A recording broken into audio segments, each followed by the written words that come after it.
معزز خواتین، السلام علیکم ورحمۃ اللہ وبرکاتہ۔ نحمده ونصلی علی رسولہ الکریم، اما بعد فاعوذ باللہ من الشیطان الرجیم، بسم اللہ الرحمن الرحیم۔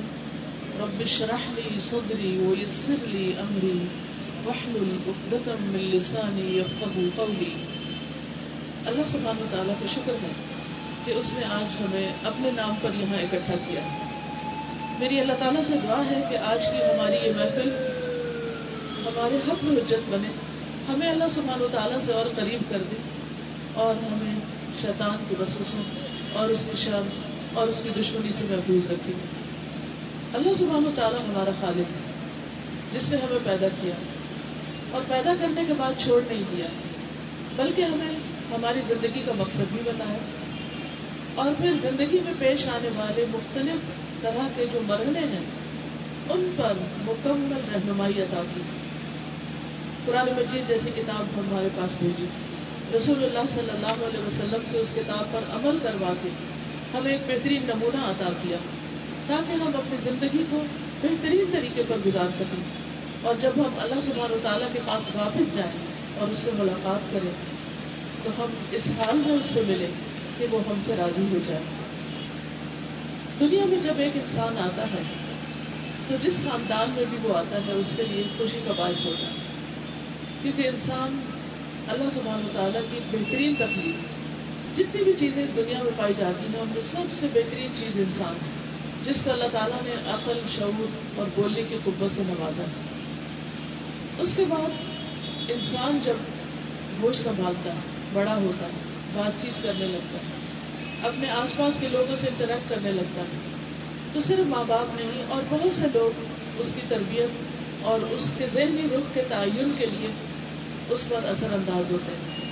پھر بچہ اسکول جانے لگتا ہے، اور ہم سب جانتے ہیں کہ ہمارے اسکولز میں بہت کچھ پڑھایا جاتا ہے، اسلامیات نام کی کتاب بھی پڑھائی جاتی ہے، لیکن وہ عام طور پر صرف اسلام کے ایک تعارف ہوتی ہے، یہ نہیں بتاتی کہ ایک مسلمان کی زندگی کیسے بسر کرنی چاہیے۔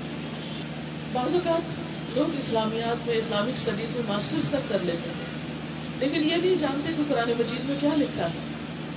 قرآن مجید ان کو سمجھ نہیں آتا، انہیں نہیں پتہ چلتا کہ ان کے پیارے رسول محمد صلی اللہ علیہ وسلم نے ان کے لیے کیسی روشن اور بہترین تعلیمات چھوڑی، جس کا نتیجہ یہ ہوتا ہے کہ بعض اوقات اسلامیات پڑھنے کے باوجود ہمارے دل میں اسلام کے بارے میں بہت سے شکوک و شبہات پائے جاتے ہیں۔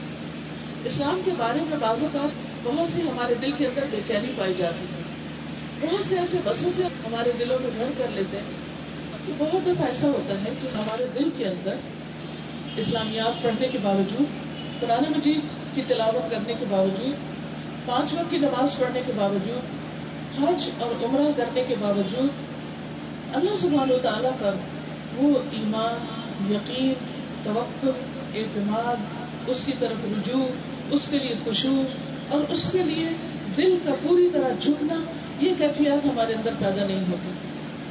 ہمارے دلوں میں اللہ سبحانہ وتعالیٰ کی وہ محبت نہیں جاگتی کہ جو ہمیں اس زمین پر رہ کر اپنے خالق کی دی ہوئی نعمتوں کو پہچان کر ہمارے اندر ہونی چاہیے، اور اس طرح ہمارے دل وہ سب کچھ نہیں پا سکتے، دلوں کو ان کی غذا نہیں ملتی، روح کو اس کی وہ غذا نہیں ملتی جو کہ اس کا حق ہے کہ اس کو ملے، اور جس کا پورا پورا انتظام اللہ سبحانہ وتعالیٰ نے کر دیا ہے، اور انسان کو وہ تمام چیزیں عطا کی جس کی انسان کو ضرورت تھی۔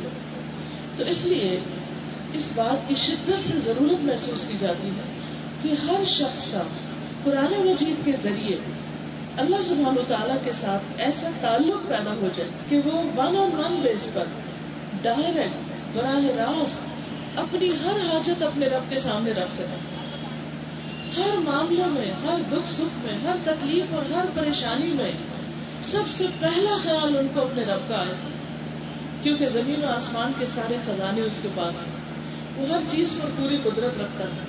قرآن مجید میں بار بار یہ بات آتی ہے، ان اللہ علی کل شیء قدیر، کہ بے شک اللہ ہر چیز پر قادر ہے، وہ سب کچھ کر سکتا ہے، اسے کسی کی مدد کی ضرورت نہیں، اسے کسی سے مشورے کی ضرورت نہیں، لیکن ہم نے اس پاور کو جانا ہی نہیں، اس کو پہچانا ہی نہیں، لہذا اس کی طرف پوری طرح متوجہ ہی نہیں ہوئے، رجوع ہی نہیں کیا، فائدہ ہی نہیں اٹھایا.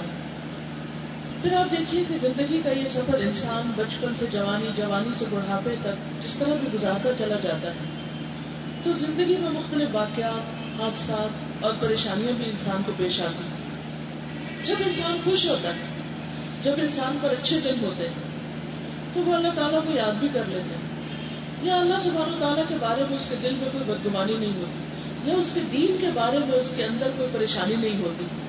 لیکن جہاں کہیں انسان کی کوئی آزمائش ہو جاتی ہے، جہاں کہیں انسان پر کوئی مشکل وقت آتا ہے، تو شیطان جو دشمن ہے رب کا بھی اور رب کے بندوں کا بھی، وہ اس سچویشن سے پوری طرح فائدہ اٹھاتا ہے اور بندوں کو اللہ تعالیٰ سے بدگمان کر لیتا ہے، بندوں کو مایوس کر دیتا ہے.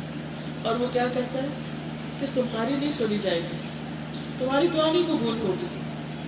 اگر کوئی تکلیف اور دکھ آ جائے تو کہتا ہے کہ تمہارے ساتھ اچھا نہیں ہوا، اٹس ناٹ فیئر، یہ صحیح نہیں ہوا. کیوں؟ اس لیے کہ وہ اللہ تعالیٰ کے فیصلوں کو پہچانتا ہی نہیں، وہ اللہ تعالیٰ کو جانتا ہی نہیں.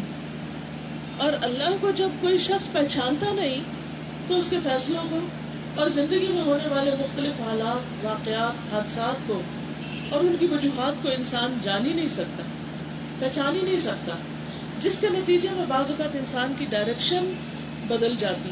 اللہ تعالیٰ کی طرف جانے کی بجائے وہ دوسروں کی طرف رخ کر لیتا ہے، جس کے نتیجے میں اس کو سراسر نقصان ہوتا ہے. اس لیے بہت ضروری ہے کہ ہم یہ جانیں کہ جب ہماری زندگی میں کوئی مشکلات ہو تو آئیے دیکھتے ہیں کہ وہ کون سے مواقع، وہ کون سے اوقات ہیں کہ جس میں انسان کو اپنے رب کی شدید ضرورت ہوتی ہے، اور اس وقت رب کے سوا کوئی اور ایسا نہیں ہوتا جو اس کی مدد کر سکے. وہ مواقع مثلاً انسان کی آزمائش بیماری کے ساتھ ہوتی کہ اس کے جسم میں کوئی تکلیف واقع ہو جاتی. پھر اسی طرح کبھی انسان کے اوپر کسی انسان کی طرف سے کوئی تکلیف آ جاتی، کوئی انسان اس کے ساتھ زیادتی کر جاتا، کوئی اس پر ظلم کرتا، مثلاً اس کا کوئی مال چوری کر لیتا، یا اس کی عزت و آبرو لوٹ لیتا، یا اس کو صرف اپنی زبان سے ہی تکلیف دیتا ہے. کیونکہ بعض اوقات کچھ لوگ دوسروں کے لیے زندگی گزارنا دوبھر کر دیتے ہیں. جو بعض اوقات انسان اپنی زندگی میں بہت ایک اسموتھ لائف گزار رہا ہوتا ہے کہ اچانک کوئی ایسی چیز پیش آ جاتی ہے کہ جس سے انسان سخت تکلیف ہوتا ہے. کوئی وہ کلیگ ہو سکتا ہے، کوئی رشتہ دار ہو سکتا ہے، کسی بھی طرح انٹرپٹ کرنے والا ہو سکتا ہے انسان کی زندگی میں. تو یہ چیز انسان کے لیے آزمائش بن جاتی ہے. قرآن مجید میں اللہ تعالیٰ فرماتے ہیں وَجَعَلْنَا بَعْضَكُمْ لِبَعْضٍ فِتْنَةً، کہ ہم نے تم میں سے بعض کو بعض کے لیے آزمائش بنا دی. تو انسان کے لیے آزمائش بن جاتے ہیں. کبھی اپنے بچوں سے آزمائش آ جاتی ہے، ان کی کسی بیماری کی شکل میں، یا نافرمانی کی شکل میں، یا ان کے کسی غلط راستے پہ چلنے کی شکل میں، یا ماں باپ کے نافرمانی اس درجے میں کہ وہ ماں باپ کے لیے مسلسل ایک اذیت کا باعث بن جائے. یہ تمام چیزیں ہم عام زندگی میں مشاہدہ کرتے رہتے ہیں، روزمرہ کی زندگی میں دیکھتے رہتے ہیں. کبھی ایسا بھی ہوتا ہے کہ بلا وجہ انسان کی مخالفت شروع ہو جاتی ہے. انسان کا قصور نہیں ہوتا لیکن دوسرے اس پر گالی گلوچ کرنے لگتے ہیں، الزام تراشی کرنے لگتے ہیں، جھوٹے الزام لگانے لگتے ہیں.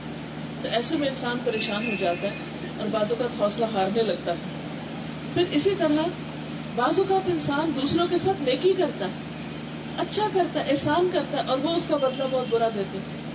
مثلا پیغمبر علیہ السلام، آپ دیکھیے کہ جتنے بھی پیغمبر آئے ان کو سب سے زیادہ مس انڈرسٹوڈ کیا گیا، ان کے پیغام کو نہیں سمجھا گیا، ان کی مخالفت کی گئی. حضرت نوح علیہ السلام کو آپ دیکھیے کہ لوگوں کو 950 سال سچ بات بتاتے رہے لیکن لوگ سمجھ کے نہیں دیے، اور انہی کی طرف سے شدید مخالفت کی.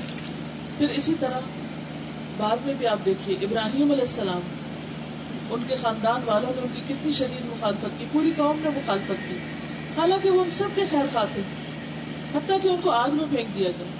پھر اس کے بعد موسیٰ علیہ السلام کو آپ دیکھیے کہ کس طرح بنی اسرائیل کو غلام بنا کے رکھا گیا، اور کس طرح یکایک موسیٰ علیہ السلام کو اپنے ملک سے نکلنا پڑا کہ اچانک ان کے ہاتھوں جو قبطی کا قتل ہو گیا. پھر اسی طرح حضرت عیسیٰ علیہ السلام جب آخری وقت ان پر آیا تو ان کے حواری ان کو چھوڑ گئے. یعنی وہ جو ساری قوم میں سے سب لوگوں میں سے انتہائی مخلص تھے, قریب ترین تھے, وہ ان کو چھوڑ گئے. ایسے میں آپ دیکھیے کہ جب انسان انسانوں پر توقع رکھتا ہے, مثلاً اپنے بال بچوں پہ رکھتا ہے, اپنے دوستوں پہ رکھتا ہے, اپنے قریبی لوگوں پہ رکھتا ہے, لیکن زندگی میں اللہ تعالیٰ بعض اوقات ایسی آزمائش بھیجتے کہ اپنے بچے بھی دور چلے جاتے, دوست بھی چھوڑ جاتے, خاوند بھی نہیں پوچھتے, یا پھر والدین جو ہیں وہ بھی اولاد کو بوجھ سمجھنے لگتے ہیں. پھر اسی طرح آپ دیکھیے کہ رسول اللہ صلی اللہ علیہ وسلم کہ کس طرح 40 سال تک ان کی اپنے معاشرے میں کیسی عزت تھی, ہر کوئی آپ پر ٹرسٹ کرتا, آپ کو صادق اور امین کہتا تھا. لیکن جب آپ نے سچ بتانا شروع کیا, لوگوں کو ایک اللہ کی عبادت کی طرف بلایا, تو ان پر کیسی کیسی آزمائشیں آئیں. وہی لوگ جو آپ کے مداح تھے, وہی لوگ جو آپ کے ساتھ تھے, آپ کے مخالف ہو گئے. آپ کا اپنا چچا ابو لہب کس قدر آپ کو ستانے والا بن گیا. یہ ساری مثالیں ہمارے سامنے. پھر نبی صلی اللہ علیہ وسلم کے بعد آج تک ہم دیکھتے ہیں کہ تاریخ کے ہر دور میں ہر قسم کے لوگوں پر آزمائشیں آئیں, اور خاص طور پر وہ آزمائے گئے جنہوں نے لوگوں کو اللہ کی طرف بلایا, جنہوں نے لوگوں کو دین کی بات بتائی, جنہوں نے لوگوں کو اللہ کا کلام پہنچایا. ایسے لوگوں پر طرح طرح کی آزمائشیں آئیں, ان پر الزامات لگے اور ان پر طرح طرح کی مشکلات آئیں. پھر اسی طرح بعض اوقات انسان خوف کے ذریعے آزمایا جاتا ہے, جسے قرآن مجید میں اللہ تعالیٰ فرماتے ہیں وَلَنَبْلُوَنَّكُمْ بِشَيْءٍ مِّنَ الْخَوْفِ وَالْجُوعِ وَنَقْصٍ مِّنَ الْأَمْوَالِ وَالْأَنفُسِ وَالثَّمَرَاتِ وَبَشِّرِ الصَّابِرِينَ. ہم ضرور آزمائیں گے تم کو خوف سے. وَلَنَبْلُوَنَّكُمْ بِشَيْءٍ مِّنَ الْخَوْفِ وَالْجُوعِ, اور بھوک سے. کبھی انسان کا سارا بزنس ختم ہو جاتا ہے اور انسان بالکل ہینڈ ٹو ماؤتھ ہو جاتا ہے. وہی انسان جس کے پاس کروڑوں ہوتے ہیں سب چیزوں سے خالی ہو بیٹھتا ہے. تِلْكَ الْأَيَّامُ نُدَاوِلُهَا بَيْنَ النَّاسِ, یہ دن ہم نے لوگوں کے درمیان پھیرتے رہتے ہیں, اور یہ ہم سب دیکھتے ہیں اپنے سامنے کہ لوگوں کا عروج اور زوال, اور پھر زوال کے بعد پھر عروج یا پھر زندگی کا خاتمہ, یہ ساری چیزیں ہمارے سامنے ہیں. اسی طرح بعض اوقات خوف اور بھوک کے علاوہ جان, مال, اولاد, پھلوں کی کمی اور طرح طرح کی مصیبتیں. کبھی اندر کی بے چینی اور گھبراہٹ, کبھی ڈپریشن, کیونکہ دل انسان کے اپنے ہاتھ میں نہیں, اپنے کنٹرول میں نہیں.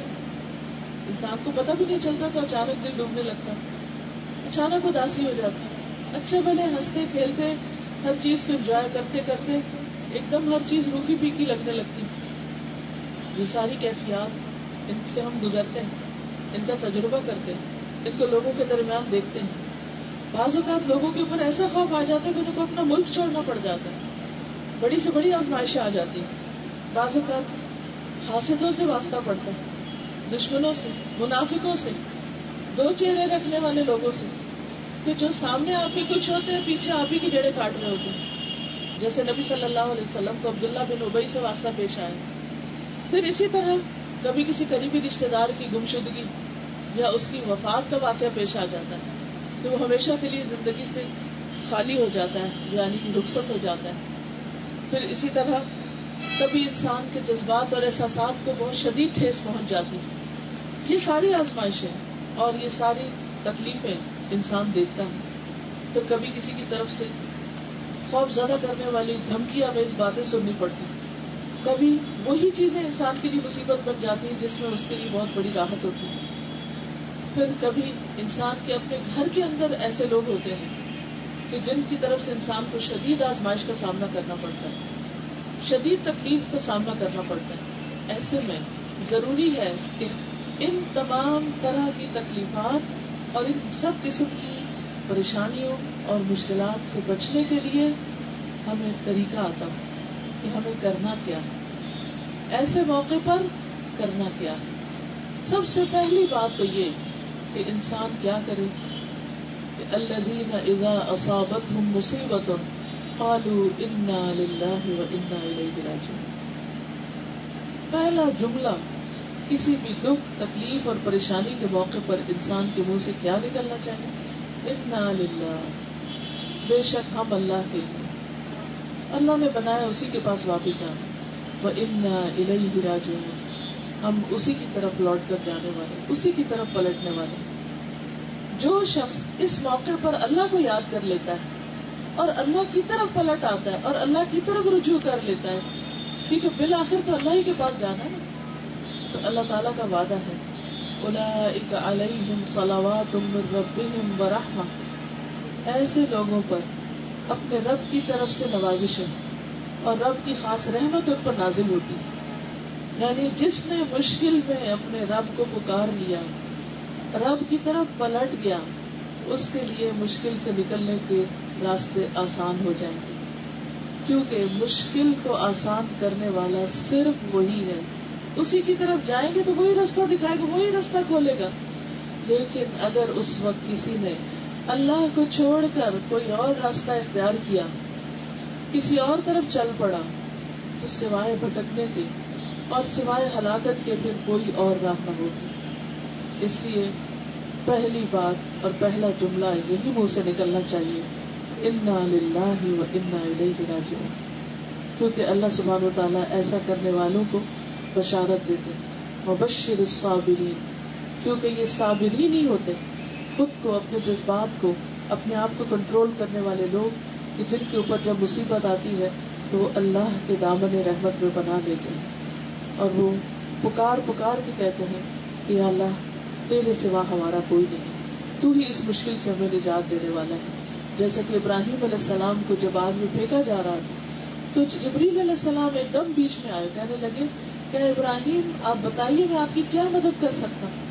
تو انہوں نے کہا حسبی اللہ و نعم الوکیل, کافی ہے مجھے میرا رب, حسبی اللہ, اللہ مجھے کافی ہے, وہ نعم الوکیل, اور وہ بہترین کارساز ہے, بہترین مدد کرنے والا ہے. ان کے اس جملے کی وجہ سے, ان کے اس ذکر کی وجہ سے, ان کی اس بات کی وجہ سے اللہ سبحانہ وتعالیٰ نے آگ کو فوراً حکم دیا, قلنا یا نار کونی بردا وسلاما علی ابراہیم, اے آگ ابراہیم پر سلامتی ہو اور اس کے لیے تو ٹھنڈک اور سلامتی والی بن جائے. یعنی اے آگ ابراہیم پر ٹھنڈی ہو جائے اور ابراہیم پر سلام ہو, کوئی چیز اسے ٹچ نہیں کر سکتی, کسی طرح کی کوئی آگ اس کو جلا نہیں سکتی, اور وہ آگ باغ بن گئی اللہ کے حکم سے, اللہ کے اذن سے. پھر اسی طرح ہم دیکھتے ہیں کہ باقی پیغمبر جب ان پر تکلیف آتی ہے تو اللہ تعالیٰ کی طرف رجوع کرتے ہیں. ایوب علیہ السلام کس طرح اللہ تعالیٰ کو پکارتے ہیں, حالانکہ ان کی آزمائش 18 سال تک باقی رہی تھی, ایک دن 2 دن کی بات نہیں تھی, اور کتنے پیار سے اپنے رب کو پکارتے ہیں, ربی انی مسنی الضر وانت ارحم الراحمین, اللہ مجھے تکلیف پہنچی, میں بیمار ہو گیا ہوں اور تو ارحم الراحمین, سب سے بڑھ کر مہربان, سب سے زیادہ کیئر کرنے والا, تو ہی میری اس تکلیف کو دور فرما. تو اللہ سبحانہ تعالیٰ نے ان کو بالکل ٹھیک ٹھاک کر دیا, گویا کوئی بیماری تھی ہی نہیں. ایوب علیہ السلام اللہ سبحانہ تعالیٰ کے چنے ہوئے بندوں میں سے تھے, جن کے پاس دنیا کی دولت کی ہر چیز تھی. تو انہوں نے جب تبلیغ کا کام شروع کیا تو لوگوں نے کہا کہ آپ تو تبلیغ کریں گے کیونکہ آپ کے پاس تو سونے چاندی کے بھی انبار ہیں اور گائے بھینسوں کی بھی بے شمار تعداد ہے, یعنی انلمیٹڈ تمہارے پاس سب کچھ ہے, بے شمار زمینیں ہیں, باغات ہیں, تم تو اللہ اللہ کرو گے, ہم لوگوں کے پاس کچھ نہیں, ہمیں تو اپنی دنیا بنانی ہے, زندگی کا کام چلانا ہے, ہم کیسے عبادت کریں. تو اللہ تعالیٰ نے ان سے وہ سب کچھ لے لیا تاکہ لوگوں کے لیے ایک مثال بن جائے. ایک حکمت تھی نا اس کے پیچھے, کہ ایک مثال بن جائے کہ ہاں اللہ تعالیٰ ہی دیتا ہے اور وہی لیتا ہے, اور جب وہ دیتا ہے تو بھی اس کا شکر, اور جب وہ لیتا ہے تب بھی اس کا شکر. اس سے ہم ناراض نہیں ہوتے, ہم اس سے ناراض نہیں ہوتے. اور انہوں نے کبھی بھی ایک بار کوئی شکوہ نہیں کیا, صرف اپنا غم, اپنی تکلیف اللہ کو بتائی. یہ نہیں کہا کہ اللہ میرے ساتھ تو نے ایسا کیوں کیا, وائی می, نہیں کہا انت ارحم الراحمین, تو بڑا ہی مہربان, تیری مہربانی چاہیے, تیری رحمت چاہیے. اور واقعی اللہ سبحانہ وتعالیٰ نے ان کو بالکل درست فرما دیا. پھر اسی طرح یونس علیہ السلام کس طرح مچھلی کے پیٹ میں اندھیروں پر اندھیرے, اور کس قید خانے میں وہ سمندر کی تہوں میں جا پہنچے, کہ جہاں سے پوری دنیا کے لوگ بھی مل کر اگر ان کو نکالنا چاہتے تو نکال نہیں سکتے تھے. کوئی تدبیر وہاں کارگر نہیں ہو سکتی. اب بھی دیکھیں آج کے اس ترقی یافتہ دور میں جب بڑے بڑے جہاز ڈوبتے ہیں تو کون ان کو نکالنے پہ قادر ہوتا ہے؟ کوئی بھی نہیں, وہیں پڑے رہتے ہیں. لیکن کس طرح اللہ سبحانہ و تعالیٰ نے ان کو مچھلی کے پیٹ سے نکالا جب انہوں نے کس کو پکارا؟ اپنے رب کو پکارا. لا الہ الا انت سبحانک سبحانک انی کنت من الظالمین. اے اللہ تیرے سوا کوئی الہ نہیں, کوئی معبود نہیں, تو پاک ہے. سبحانک تو پاک ہے. انی کنت من الظالمین بے شک میں تو ظالموں میں سے, میں قصوروار ہوں, میری غلطی. اللہ سبحانہ وتعالیٰ نے فنجیناہ من الغم, اللہ نے ان کو غم سے نجات دے دی اور ساتھ ہی فرما دیا ہمیں بھی راستہ دکھا دیا. وَكَذَلِكَ نُنْجِي الْمُؤْمِنِينَ, اسی طرح ہم مومنوں کو نجات دیتے ہیں. یعنی اس آیت اور اس کلام کے ذریعے ہم مومنوں کو نجات عطا کرتے ہیں. تو پہلی چیز کیا یاد رہے کہ جب تکلیف آئے تو انسان اللہ کی طرف رجوع کرے. دوسری بات یہ ہے کہ ان دعاؤں میں سے کسی دعا کے ساتھ پکارے. اگر جسمانی تکلیف ہے یا قید و بند کی تکلیف ہے یا کوئی اور مشکل ہے تو جس قسم کی مشکل ہے اسی پیغمبر کی جو وہ خاص دعا ہے اس کو پڑھے.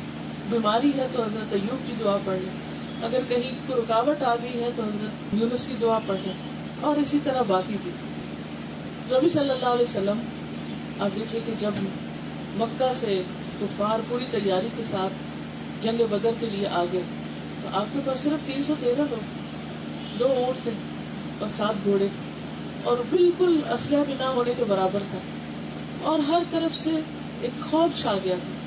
لیکن کس طرح آپ نے اپنے رب کو پکارا, یا حی یا قیوم برحمتک استغیث, اے زندہ رہنے والے, اے قائم رکھنے والے, ہم سب تیری رحمت کی طرف یاد کرتے ہیں. اور آپ نے خود اپنی طرف سے بھی خوب زبردست طریقے سے دعائیں مانگی. حضرت ابوبکر کو رحم آ گیا, انہوں نے پیچھے سے جا کر پکڑ لیا, انہوں نے کہا بس اتنا کافی ہے, آپ کے رب نے سن لیا, وہ آپ کو تنہا نہیں چھوڑے گا, وہ آپ کی ضرور مدد کرے گا. اور کس طرح اپنے سے 3 گنا بڑے لشکر پر مسلمانوں نے فتح حاصل کی, کیونکہ سچے دل سے رب کو پکارا. ہم کیوں نہیں پکار پاتے اس سچے دل سے؟ کیونکہ پہلی دل میں ہمارے لیے وسوسہ آ جاتا ہے, اٹس ناٹ فیئر, میرے ساتھ جسٹس نہیں ہوا, میرے ساتھ بڑا ظلم ہو گیا. پہلے ہی اللہ کے بارے میں بدگمانی, پھر اس سے کس منہ سے مانگتے ہیں. لیکن وہ پھر بھی معاف کر دیتا ہے, پھر بھی اسی سے ہی مانگنا چاہیے, کیونکہ ان یمسسک اللہ بضر فلا کاشف له الا هو, اگر تمہیں اللہ تعالیٰ کوئی تکلیف دینا چاہے تو اس کے سوا کوئی بھی نہیں ہٹا سکتا, اور اگر وہ خیر پہنچانا چاہے تو اس خیر کو بھی کوئی نہیں روک سکتا. یہ صرف اللہ سبحانہ وتعالیٰ ہی کے ساتھ ہے.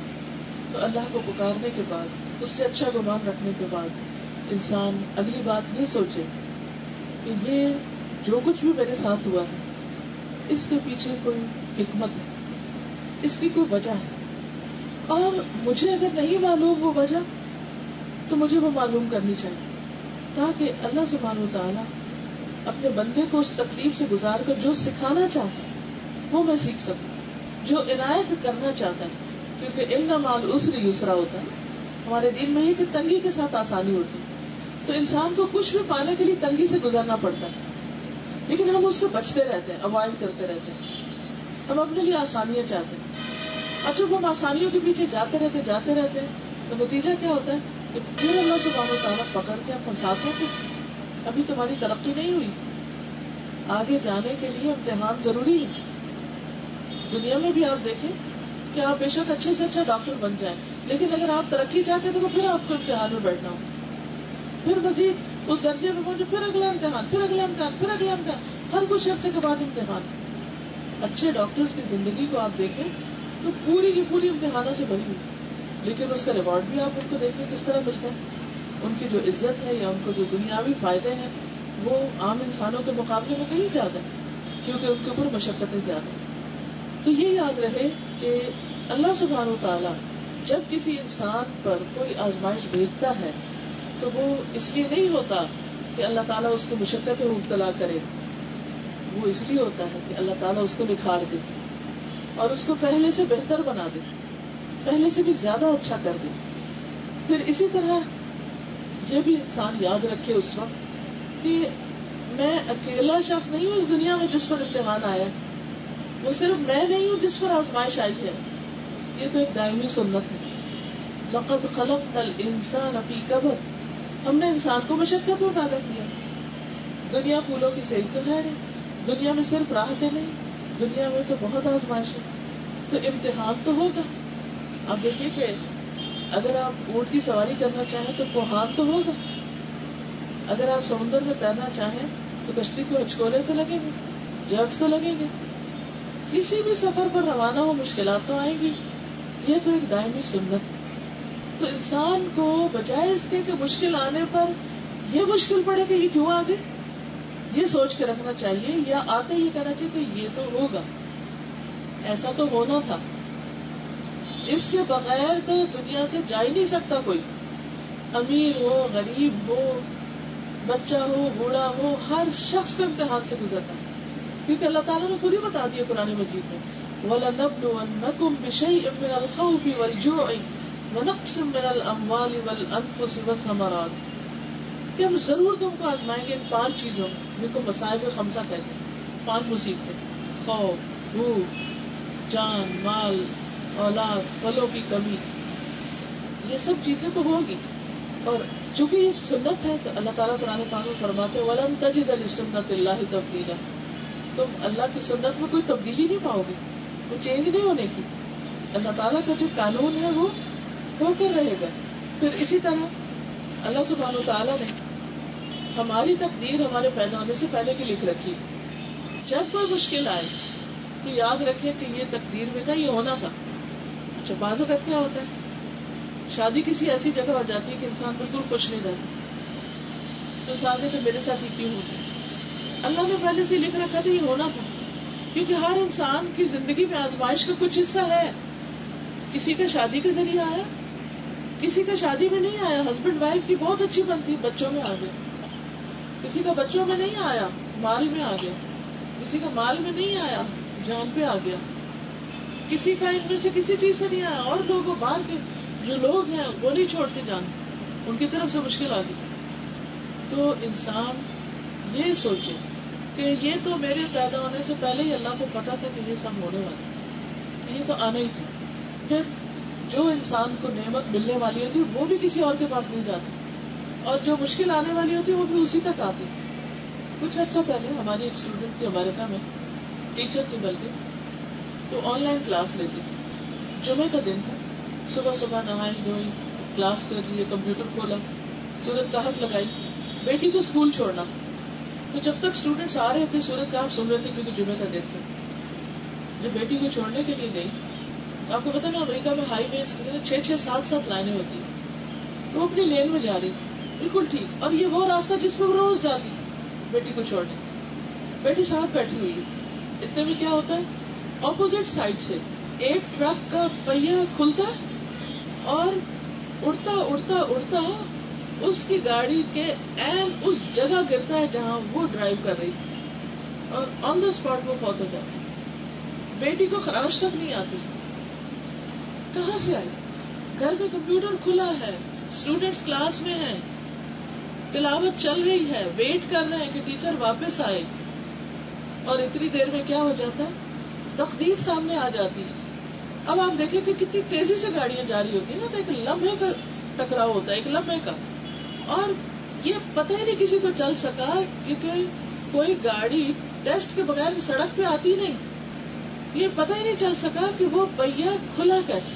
اور پھر یہ کہ اپنی سائڈ پہ رہتے، وہ اپوزٹ سائڈ سے رہتے، ادھر سے جا رہی تھی، بیچ میں کئی فٹ کی دیوار تھی، وہ پہیہ گھومتا گھومتا گھومتا دیوار پار کرتا کرتا کئی لائنیں کراس کرتا ہوا اس کے سر پہ جا گرا جس کی موت اس جگہ لکھی ہوئی، کیونکہ اللہ تعالیٰ نے موت کا وقت اور جگہ بھی لکھ رکھی، اس سے بھی نہیں بھاگ سکتے.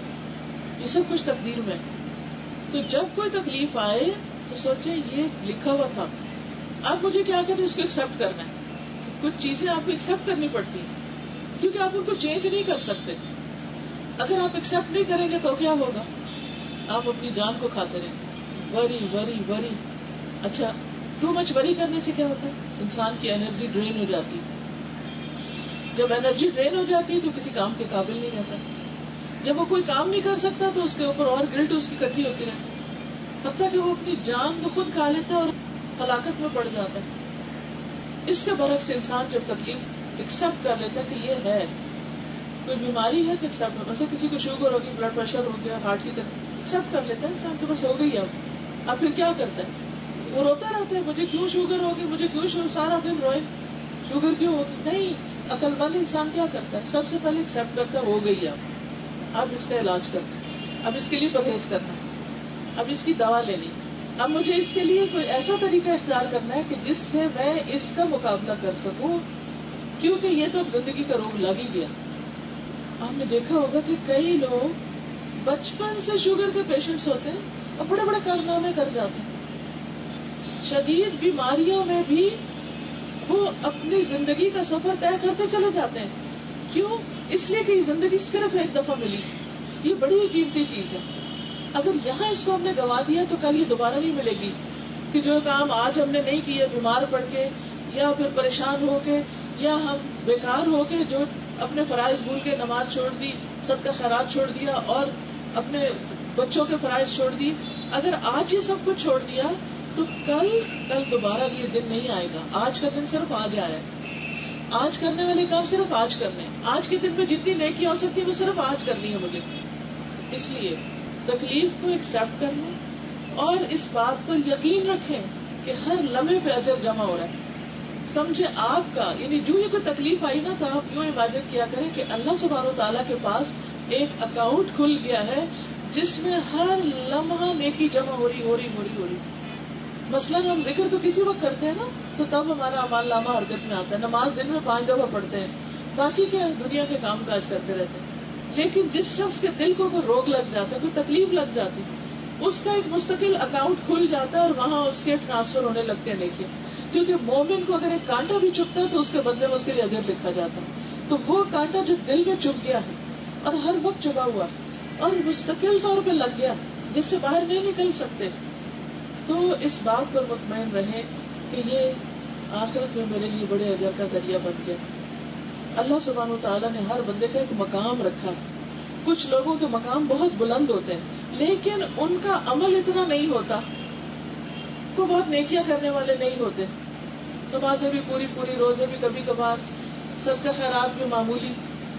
اللہ تعالیٰ اس بندے سے پیار کرتا ہے جیسے اپنے پیغمبروں سے پیار کرتا ہے نا، اور انہیں امتحان میں ڈالتا ہے۔ اللہ تعالیٰ اس بندے سے پیار کرتا ہے اور اس پیار کی وجہ سے اس کو ایک امتحان میں ڈالتا ہے، کسی مشکل میں ڈالتا ہے، تاکہ وہ اس امتحان میں صبر کر کے اللہ تعالیٰ سے مدد مانگ کے اس مقام پہ پہنچے جس پر اس کو پہنچنا ہے، جس پر وہ اپنے عمل سے نہیں پہنچ سکتا۔ تو بعض اوقات ہماری نیکی، نماز، روزہ، حج، زکوٰۃ ہمیں اتنا بلند نہیں کر سکتی، کیونکہ بعض اوقات اس میں ریاکاری شامل ہو جاتی، بعض اوقات وہ کوالٹی نہیں ہوتی، بعض اوقات ہم کچھ کر کے پھر جتا کے وہ ضائع کر بیٹھتے ہیں۔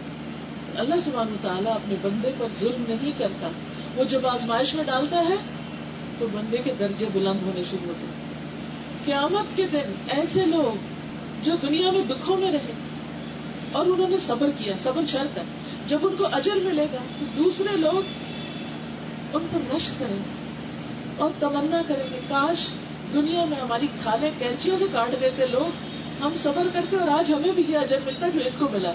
کیونکہ قرآن مجید میں اللہ تعالیٰ فرماتے ہیں انما یوفی الصابرون اجرہم بغیر حساب، بغیر حساب، بے شک صبر کرنے والوں کو ان کا اجر ان لمیٹڈ دیا جائے گا، بے حساب دیا جائے گا، یعنی جس کی کوئی کاؤنٹنگ بھی نہیں کر سکتا، اتنا کچھ ان کو ملے گا جس کو وہ گن نہیں سکتے۔ بس بات صرف اتنی ہے کہ جو تکلیف محسوس ہو رہی اس پر بھی اللہ کا شکر ادا کریں کہ اللہ تو نے شاید اسی لیے دی ہے کہ میرے درجے بلند، میں تیری رضا پہ راضی۔ صبح و شام جو بندہ 3 دفعہ یہ پڑھ لیتا ہے رضیت باللہ ربا وبالاسلام دینا وبمحمد النبی، کہ میں اللہ کے رب ہونے پہ راضی ہو گیا، اسلام کے دین ہونے پہ راضی ہو گیا اور محمد صلی اللہ علیہ وسلم کے رسول ہونے پہ راضی۔ یا اللہ تیرے سارے فیصلے سچے، تیری کتاب سچی، تیرا نبی سچا، تو مجھے سمجھ دے دے اور میرے دل کو حوصلہ دے دے اور مجھے اس آزمائش سے اس طرح نکال دے کہ میرا ایمان سلامت رہے۔ کیونکہ جب امتحان آتا ہے نا تو جیسے دنیا میں لوگ ساتھ چھوڑ جاتے ہیں نا، انسان بعض اوقات خود اپنے آپ کو بھی چھوڑ دیتا ہے, ہر چیز سے ہاتھ اٹھا لیتا ہے, زندگی کی رونق دلچسپی ختم ہو جاتی ہے. یا اللہ تو مجھے تنہا نہ چھوڑنا. اللہ مشکل تو بڑی ہے لیکن مدد کرنے والا بھی تو ہی ہے. تو قیامت کے دن ایسے رویہ رکھنے والوں کو جو اجر ملے گا, اور وہ اجر پرماننٹ ہے, دائمی ہے, ہمیشہ کے لیے, اس کا تو کوئی مقابلہ نہیں کر سکتا. ختم تو سب کی زندگی میں ہو جانا ہے. جو عیش و عشرت اور راحت میں رہ رہے ہیں انہوں نے بھی ختم ہو جانا, اور جو مشکل میں اور صبر کر رہے ہیں وہ بھی ختم ہو جائے. تو پھر اصل چیز کیا ہے کہ انسان اپنے رب کی رضا پر راضی رہے, اور یہ یاد رکھے انسان کہ کوئی مقدر سے بھاگ نہیں سکتا. آپ دیکھیں بعض اوقات ہمیں بچوں کی طرف سے پریشانیاں ہو جاتی ہیں, ایسے لوگوں سے واسطہ پڑ جاتا ہے کہ انسان سوچتا ہے کہ یہ مشکل کہاں سے گئی, کبھی سوچی بھی نہ تھی, لیکن وہ مقدر میں تھی. اب دوسرے لوگ بعض اوقات کہتے ہیں ہاں انہوں نے کچھ کیا ہوگا نا اس لیے پکڑ لیں. کبھی نہ سوچیں اللہ اس کا تو ٹھیک کر دے گا, آپ کو نہ پکڑ لے. کبھی کسی کی مشکل پہ خوش نہ ہو, کبھی کسی کی پریشانی پہ خوش نہ ہو. کوئی کسی وقت بھی کسی جگہ میں کسی چیز سے ٹریپ میں آ سکتا ہے. کبھی کسی کے بارے میں برا نہ سوچیں کہ ضرور اس کے کوئی گناہ ہوں گے, یا ضرور یہ کوئی برا کرتا ہوگا اس لیے اس کے ساتھ یہ ہوا. اللہ کو پتا ہے, حکمت اللہ جانتا ہے, وہ اپنے پیاروں کو سب سے زیادہ آزماتا ہے. حدیث میں آتا ہے کہ اللہ تعالیٰ جب کسی قوم سے محبت کرتا ہے تو ان کو امتحان میں ڈال دیتا ہے. اگر وہ اس پہ راضی ہوتے ہیں اللہ ان سے راضی ہو جاتا ہے, اور اگر وہ اس پہ ناراض ہوتے ہیں تو اللہ ان سے ناراض ہو جاتا ہے. تو ہمیں اللہ تعالیٰ کا پیارا بندہ بننا ہے کہ اللہ جو بھی امتحان ہے میں تجھ سے ناراض نہیں, میں تجھ سے راضی ہوں, تو مجھ سے راضی ہو جا. اور آخرت میں جب انسان پلٹ کے اس دنیا کی زندگی کو دیکھے گا جو ہمیں پہاڑ جیسی لگتی ہے تو کیا کہے گا, لم یلبثوا الا عشیۃ او ضحاها, کہ صبح یا شام کا ایک لمحہ ہی گزار کے آئے, وہ تھوڑی دیر کے لیے گئے تھے دنیا میں. تو جس چیز نے ختم ہو جانا ہے, جس چیز نے ہمیشہ کے لیے نہیں رہنا, اس کا کوئی غم بھی دائمی نہیں ہونا چاہیے, اور اس کی کوئی پریشانی بھی پریشانی نہیں. وہ پھر کیا ہے, وہ ایک وقتی امتحان ہے. جیسے ہم اسٹوڈنٹ لائف میں ایگزامینیشن ہال میں بیٹھتے ہیں تو کتنی دیر کے لیے بیٹھتے ہیں, 3 گھنٹے کے لیے. اس کے بعد جان چھوٹ جاتی ہے, آ کے کتابیں ایک طرف رکھتی, جان چھوٹ گئی, یہ پرچہ ختم, یہ ختم, یہ ختم, یہ ختم. لیکن کیا ہوتا ہے ساری زندگی میں کوئی نہ کوئی پرچہ کرتا رہا. تو آپ یوں سمجھیں اپنی اسٹوڈنٹ لائف میں چلے جائیں, واپس کہیں کہ وہ جیسے میں نے کلاس 6 میں سارے پیپرز ختم کیے تھے نا ایک کے بعد ایک, اور میں فری ہو گئی تھی, تو بالکل اسی طرح دنیا کی زندگی جب ختم ہوگی تو میں ان سارے امتحانوں سے بھی فری ہو جاؤں گی. اور کل کا دن تو یوم الدین ہے, ریزلٹ کا دن ہے, اور اس دن ہر شخص اپنے کیے کی جزا پائے گا. نیک اعمال کی جزا بھی ہوگی, لیکن اس کے ساتھ ساتھ آزمائشوں پر صبر کی جزا اس سے بھی بڑی ہوگی. جب کوئی تکلیف آئے, کوئی جسمانی یا روحانی یا اولاد یا شوہر یا ہمسایوں یا کسی کی بھی طرف سے, یہی سوچ لیں کہ درجے بڑھانے کا وقت آ گیا. بس مایوس نہ ہو, اللہ سے ناراض نہ ہو, اور پھر یہ کہ میں اس سے بچ سکتی نہیں, یہ آنی ہی تھی, آ گئی, اپنے وقت پہ آ گئی, اور یہ ہمیشہ کے لیے نہیں ہے, اس نے چلے بھی جانا ہے, ختم ہو جانا ہے. اور اگر یہ نہ ختم ہوئی تو زندگی نے ختم ہو جانا. تو میں کیوں نہ اللہ تعالیٰ پر اچھا گمان رکھتے ہوئے اور اچھی امید کے ساتھ اس دنیا سے جاؤں کہ جب فرشتہ جان لینے کے لیے آئے تو میرا نفس نفس مطمئنہ ہو. یا ایتها النفس المطمئنہ ارجعی الی ربک راضیۃ مرضیہ فادخلی فی عبادی وادخلی جنتی. کہ اے نفس مطمئنہ, اے جو تو ہر حال میں اپنے رب سے راضی تھی, تیرا رب تجھ سے راضی, آپ میرے بندوں میں داخل ہو, اسپیشل VIP میں. تیرا مقام بہت بڑا ہے. ایسے بندے بننے کے بعد ہی اللہ کی رحمتوں میں چلے جاتے ہیں اور ہمیشہ ہمیشہ کی خوشیوں میں سمیٹ لیے جاتے ہیں. تو اللہ تعالیٰ سے دعا ہے کہ وہ ہمیں مشکلات کا مقابلہ کرنے کی توفیق دے اور ہمارے دل کو سیدھا رکھے, اور ہمیں ایسا ایمان, ایسا یقین دے کہ دنیا کی ساری مشکلات ہمارے لیے آسان ہو جائیں, کیونکہ ہم ان کو نہیں بدل سکتے, ہمیں اپنے آپ کو بدلنا ہے. ہم ان چیزوں کو نہیں چینج کر سکتے, ہم پہاڑوں کو نہیں توڑ سکتے, ان کو اپنے رستے سے نہیں ہٹا سکتے, ہمیں رستہ بدلنا ہے. تو جب انسان رستہ بدل لیتا ہے تو اللہ سبحانہ وتعالیٰ اس پر مہربان ہو جاتا ہے. اور اس کائنات میں ہر آن نئی نئی اپرچونٹیز ہیں. کسی بھی چیز کو زندگی کا آخر مت سمجھے. اس دنیا میں بہت مواقع ہیں, اگر ایک ڈور بند ہوتا ہے تو کئی اور کھلے ہوتے ہیں. وہاں رک نہ جائیں, سفر جاری رکھیں, دوسرا دروازہ, تیسرا دروازہ, چوتھا دروازہ, اور ناک کرتے چلے جائیں, کوئی تو کھلے گا. ہمت نہ ہاریں, کوشش نہیں چھوڑیں, دعائیں مانگتے رہیں. نبی صلی اللہ علیہ وسلم پر مشکل آتی تو نماز کی طرف رجوع کرتے تھے, اللہ سے دعائیں مانگے, نمازیں پڑھیں, اور اللہ تعالیٰ کے ساتھ اپنا معاملہ درست کریں. اللہ تعالیٰ ہمیں عمل کی توفیق عطا فرمائے. وآخر دعوانا الحمد للہ رب العالمین. ان کا سوال یہ ہے کہ بعض اوقات انسان اپنے آپ کو تو سنبھال لیتا ہے لیکن آس پاس کے لوگ نہیں چھوڑتے. کوئی بات سناتا ہے, کوئی یعنی ایک مشکل اکیلی نہیں آتی, اس کے ساتھ کئی اور آ جاتی. جیسے ایک کتاب گرتی ہے نا شیل میں, ساری سے گرنے لگ جاتی ہے, تو کنٹرول کرنا سنبھالنا مشکل ہوتا ہے.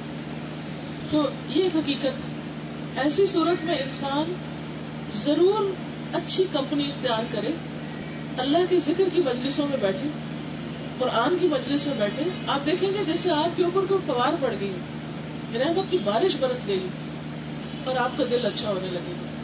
کیونکہ ہم جب بیمار ہو جاتے ہیں تو ہاسپٹل چاہیے ہوتا ہے نا, ڈاکٹر چاہیے ہوتا ہے. صرف گھریلو نسخوں سے اور ٹوٹکوں سے کام نہیں چلتا. بازو کا چھوٹی موٹی بیماریوں میں تو چل جاتا ہے, بیماری بڑی ہو, آزمائش بڑی ہے تو پھر نہیں ہوتا, تو اس کے لیے ڈاکٹر کے پاس جانا پڑتا ہے. اس طرح روحانی بیماری, جذباتی صدمے, ان کے لیے آپ کو ڈاکٹر چاہیے ہوتا ہے, ان کے لیے آپ کو ہاسپٹل چاہیے ہوتا ہے. ایسے اچھے لوگ جو خدا سے ڈرتے ہیں, جو آپ کی صحیح رہنمائی کر سکیں, جن کی مجلس میں بیٹھ کر آپ کے دل کا حال اچھا, ان چیزوں سے اپنا تعلق مضبوط کریں. اور اللہ سبحانہ وتعالیٰ کا وعدہ ہے وَنُنَزِّلُ مِنَ الْقُرْآنِ مَا هُوَ شِفَاءٌ وَرَحْمَةٌ لِّلْمُؤْمِنِينَ. ہم قرآن میں وہ چیز اتارتے ہیں جو مومنوں کے لیے شفا اور رحمت ہے. ہو سکتا ہی نہیں کہ کوئی بیمار اس سے اس کی ہیلنگ نہ ہو. زبردست ہیلنگ, یہ اللہ تعالیٰ کا ارشاد ہے. اور اللہ کی بات سے سچی بات کس کی ہو سکتی کہ ہم نے اس قرآن میں وہ اتارا ہے جو ایمان لانے والوں کے, جو ٹرسٹ کرے گا اللہ پر, اس کو یہ شفا دے گا. تو سوچ سے بہت تعلق ہوتا ہے. اور وَلَا يَزِيدُ الظَّالِمِينَ إِلَّا خَسَارًا, اور ظالموں کے لیے خسارے کے سوا کسی چیز میں اضافہ نہیں کہ اسی کتاب سے دور ہو کر اور اس کتاب سے بدگمان ہو کر ان کا نقصان اور بڑھ جاتا ہے. تو کسی حال میں اللہ کا ڈر نہیں چھوڑنا, اللہ کا ذکر دلوں کو اطمینان بخشتا ہے. اچھے دوست انسان کے لیے ان کی باتیں اچھی مرہم کا کام کرتی. اور جب آپ دیکھیں کہ ایسے لوگ جو بار بار تانے دیتے ہیں یا بار بار زخم کو ریتے ہیں, ان کو پھر اوائڈ کریں, یا اتنے مضبوط ہو جائیں کہ ان کی باتیں آپ پر اثر نہ کریں. ایک کان سے سنے دوسرے سے نکالیں, تاکہ آپ کی انرجی اچھے پازیٹیو کاموں کے لیے سیو رہے. اللہ سے مدد مانگنے کے علاوہ اچھے سمجھدار لوگوں سے مشورہ کرنا, ڈسکشن کرنا, یہ بہت ہیلپ فل ہوتا ہے. کیونکہ قرآن مجید میں اللہ تعالیٰ فرماتے ہیں وَالْعَصْرِ إِنَّ الْإِنسَانَ لَفِي خُسْرٍ, قسم ہے زمانے کی, بے شک انسان خسارے میں, نقصان میں, لاس میں. اور لاس میں ہم کب ہوتے ہیں؟ جب ہمارے اوپر خاص طور پر مشکلات آتی ہیں. إِلَّا الَّذِينَ آمَنُوا, مگر وہ لوگ اس سے نکل جاتے ہیں جو ایمان لائیں, یعنی اللہ کا دامن تھام لیں, اللہ کو مضبوطی سے پکڑ لیں, اس پر یقین رکھیں, اس پر اعتماد کریں, توکل کریں, اور اس بات پر یقین ہو کہ جس رب نے اتنا بڑا آسمان بنایا, جو رب بارش برساتا ہے, جو رب یہ سبزہ اگاتا ہے, اس رب کے لیے کچھ مشکل نہیں کہ میرا یہ دکھ دور کر دے. الا الذین آمنوا, رب پر بھرپور توکل, وعملوا الصالحات, اور اچھے کام شروع کر دے. فرض نماز کے علاوہ نوافل کی کثرت کر دے, فرض روزے کے علاوہ نفل روزے رکھنے شروع کر دیں, کیونکہ روزے کی حالت میں دعا قبول ہوتی. تہجد پڑھنا شروع کر دیں, اللہ کے اور قریب ہوں, حج کریں, عمرہ کریں, صدقہ خیرات کریں, زکوٰۃ کی صحیح ادائیگی کریں, دکھی اور مسکین لوگوں کی مدد کریں. تو عبادت کی کثرت نقصان سے بچاتی. پھر وتواصوا بالحق, ایک دوسرے کو حق بات کی تلقین کریں. اگر آپ نہیں کر سکتے, کسی ایسے کے پاس بیٹھے جو آپ کو صحیح بات بتائے. وتواصوا بالصبر, ایک دوسرے کو صبر کی تلقین, ایک دوسرے کی ڈھارس بنائے, ایک دوسرے کی مدد کرے. یہ چار کام جو کرے گا وہ یقیناً نقصان سے نکل آئے گا, وہ ضرور ڈپریشن سے نکل آئے گا. یعنی اس کا اللہ تعالیٰ سے بھی تعلق مضبوط ہونا چاہیے اور اللہ کے بندوں سے بھی تعلق مضبوط ہونا چاہیے. ایسے بندے جو اچھی بات اس کو بتانے والے. خواتین اپنے وقت کا استعمال کس طرح بہترین بنائے کہ معاشرے کے لیے فلاح کا باعث بنے. اب دیکھیے کہ اپنے وقت کی تقسیم کریں. وقت کی تقسیم ایک اپنے ذات کے لیے، جس میں اپنا کھانا پینا نہانا دھونا، اپنی عبادت ذکر، اپنے مزید پڑھنا لکھنا، یعنی اپنی جسمانی جذباتی روحانی ساری ضروریات کو پورا کرنا، ایک وقت اس کے لیے رکھنا۔ دوسرا وقت گھر والوں کے لیے، ان کی ضروریات کا خیال رکھنا، خاندان والوں کے لیے، پھر اس کے بعد باقی اور لوگوں کے لیے۔ تو 3 حصوں میں وقت کر لیں، ایک اپنی ذات اور اس ذات میں ہی اللہ سبحانہ و تعالیٰ کے ساتھ تعلق، یعنی اللہ کی عبادت وغیرہ، دوسرے قریبی رشتہ دار، خاندان، بنیادی پہلی ذمہ داریاں جو آپ پر عائد ہوتی، اور تیسرے باقی انسانیت۔ میں نے خود اپنی زندگی میں اسی طرح ٹائم تقسیم کیا۔ آپ ڈیلی بھی تقسیم اسی طرح کر سکتے، کچھ وقت عبادت کا، کچھ وقت لوگوں کی خدمت کا، اور کچھ وقت گھر والوں کے مسئلے مسائل کے حل کا۔ آپ اپنے ہفتے کو اسی طرح پلان کر سکتے، آپ مہینے کو ایسے کر سکتے۔ کرنے کے کاموں کی لسٹ بنا لیں، کرنا کیا کیا ہے، اور ان کو 3 کیٹیگریز میں بانٹ لیں۔ پرسنل گروتھ بہت ضروری ہے، پرسنل ڈیولپمنٹ جو ہے نا آپ کی، وہ بہت ضروری ہے۔ انسان اور حیوان میں فرق یہی ہے کہ انسان گرو کرتا ہے، اور قرآن مجید میں اتنی خوبصورت مثال دی گئی مومن کی، مثل کلمۃ طیبۃ کشجرۃ طیبہ اصلها ثابت وفرعها فی السماء تؤتی اکلها کل حین باذن ربها، کہ اچھی کلمہ، اچھی بات کی مثال اچھے درخت کی طرح ہے، کہ کس طرح وہ درخت جس کی جڑ بہت مضبوط ہوتی، گہری ہوتی، اور اس کی شاخیں آسمان تک پہنچی ہوتی، اور ایور گرین ہوتا ہے، ہمیشہ پھل دیتا ہے، آلویز بینیفیشل۔ تو پرسنل گروتھ جس میں آپ خود بھی مضبوط ہو، اسٹرانگ ہو، کہ کوئی حادثہ آپ کو ہلا نہ دے، اللہ تعالیٰ سے بھی تعلق مضبوط کریں، اور لوگوں کے لیے بھی ہر وقت فائدے کے بنے رہیں، ان کی بھی مدد اور خدمت کرتے رہیں۔ تو اپنے دن کو، ہفتے کو، مہینے کو، سال کو اس میں مختلف کاموں کے لیے تقسیم کر کے مختلف چیزیں کرتے رہیں۔ آپ کی رسپانسبلٹیز کیا ہے، ہر ایک کی فرق ہوتی ہے۔ جب آپ ینگ ہیں تو ابھی شادی نہیں ہوئی تو آپ کی ذمہ داریاں اور طرح ہوں گی، جب شادی ہوگی بچے چھوٹے ذمہ داریاں اور ہوں گی، جب بچے بڑے ہو گئے اپنے گھروں کو سدھار گئے تو پھر آپ کی ذمہ داریاں اور طرح ہو جائے گی۔